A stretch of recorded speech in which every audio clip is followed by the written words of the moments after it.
स्वागत है आप सबका। मैं Vivek Bindra, international motivational speaker, leadership consultant and CEO coach. कुछ चिंतित चल रहा था पिछले कुछ दिनों से इस इंटरनेशनल साजिश को लेके, सोचा आप लोगों के लिए एक वीडियो बना दूं। रोज देख रहा हूं चाइना हमारे देश को बॉर्डर पे और बिजनेस में दोनों तरह से ठोक रहा है। बॉर्डर के बारे में तो आजकल आप टीवी और न्यूज़पेपर में देख ही रहे हैं। बिजनेस के उसकी होशियारी के कुछ ऐसे उदाहरण दूंगा, बुद्धि चकरा जाएगी। ये जरा उदाहरण देखेंगे ध्यान से। चाइना से मैंने कुछ सीखा। दुनिया भर में गूगल का ब्राउजर क्रोम पहुंच गया, चाइना ने घुसने नहीं दिया। यूसी ब्राउजर चला रहा है अपना। सारी दुनिया सर्च इंजन के लिए गूगल का इस्तेमाल करती है, चाइना आज भी बाइडू का इस्तेमाल कर रहा है। स्टडी किया तो मेरी बुद्धि चकरा गई। 2.25 बिलियन यूजर्स व्हाट्सएप इस्तेमाल कर रहे हैं, वो घुसने नहीं दिया व्हाट्सएप को।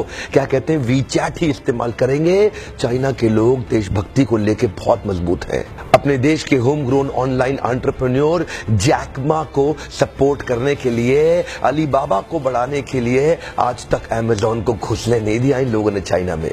लगभग दुनिया के सभी देश जीमेल को एक्सेप्ट कर रहे हैं, लेकिन ये अभी भी ऑयल क्यूक्यू का इस्तेमाल कर रहे हैं। फेसबुक ने जीत जान कर जोर लगा लिया। दुनिया की सबसे बड़ी पॉपुलेशन चाइना में थी। फेसबुक सोचा चाइना में बड़ा धंधा मिलेगा। चाइनीज लोगों ने होम ग्रोन एंटरप्रेन्योर को डेवलप किया, renren.com लिया, फेसबुक को घुसने नहीं दिया। आप इस्तेमाल करिए ना ट्विटर, वो तो वाइबो इस्तेमाल कर रहे हैं। यूट्यूब का अपना ही वर्जन निकाल दिया, यूकू।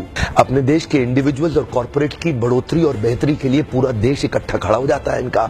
देश की बढ़ोतरी और बेहतरी के नाम पे सारे एक हो जाते हैं चाइनीज। आप कितना भी बैन कर लो, चाइना आज हिंदुस्तान के अंदर 7 लाख करोड़ का $100 बिलियन का एक्सपोर्ट कर रहा है। लगभग $100 बिलियन से ज्यादा का सामान हम खरीद रहे हैं और $5 बिलियन से कम का सामान हम वहां बेच पा रहे हैं। $95 बिलियन से ज्यादा का ट्रेड डेफिसिट है। चाइना अपने घर में किसी को नहीं घुसने देता, बाकी पूरी दुनिया में घुस गया है। ओप्पो और वीवो दोनों का मालिक एक ही है और हिंदुस्तान में इस प्रकार घुस गए कि घर घर जाके ही मानेंगे।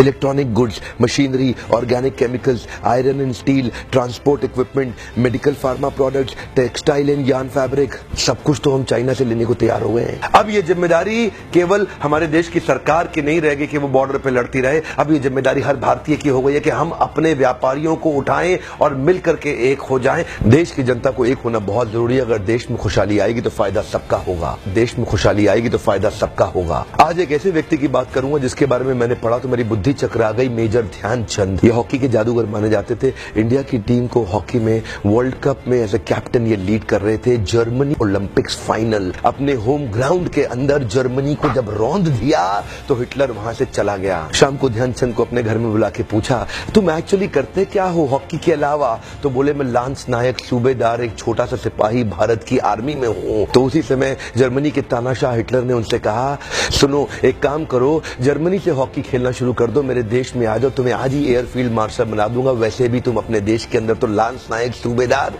तुमको कोई नहीं पूछने वाला, तुम्हारा देश तुम्हें कुछ नहीं देगा। ध्यान दीजिएगा। तभी मुस्कुराते हुए हमारे देश के उस वीर सिपाही ने हिटलर को निडर आवाज में जवाब दिया कि मेरे देश की जिम्मेदारी नहीं है मुझे आगे बढ़ाने की, ये मेरी जिम्मेदारी है कि मैं देश को आगे बढ़ाऊंगा। हाँ, मेरे देश की जिम्मेदारी नहीं है मुझे आगे बढ़ाने की, ये मेरी जिम्मेदारी है कि मैं अपने देश को आगे बढ़ाऊंगा। आज मैं आपसे पूछता हूं, आज मैं आपको चुनौती देता हूं। और क्या चुनौती दूंगा? मैं चाहता हूं आप अपने आप को चुनौती दें कि आपकी क्या जिम्मेदारी बनती है देश को आगे बढ़ाने की। मैं आपसे पूछता हूं, आज एक सोचने का दिन है, समझने का दिन है। मैं आपको याद दिलाना चाहता हूं कि क्या आप कुछ ऐसा कर सकते हैं जिससे देश का कुछ फायदा हो? क्या आप कुछ थोड़ा बहुत ऐसा कर सकते हैं जिससे देश में खुशहाली आए? कम ऑन, देश में खुशहाली आएगी तो फायदा सबका होगा। आज कम से कम कुछ छोटी सी पहल करिए और अभी लिखिए कि आप अपने देश के लिए क्या करना चाहते हैं। इस वीडियो को दूर दूर तक फैलाइए, पूरे भारत में फैलाइए, ताकि हम हर भारतीय को इंस्पायर कर सके अपने देश के लिए कुछ करना। इंटरनेशनल साजिश बहुत तेज चल रही है। हर देश का आदमी अपने देश की रक्षा और उसको बढ़ाने के लिए लगा हुआ है। आज मैं और आप क्या कर सकते हैं, एक सोचने का दिन है। अभी तक सब्सक्राइब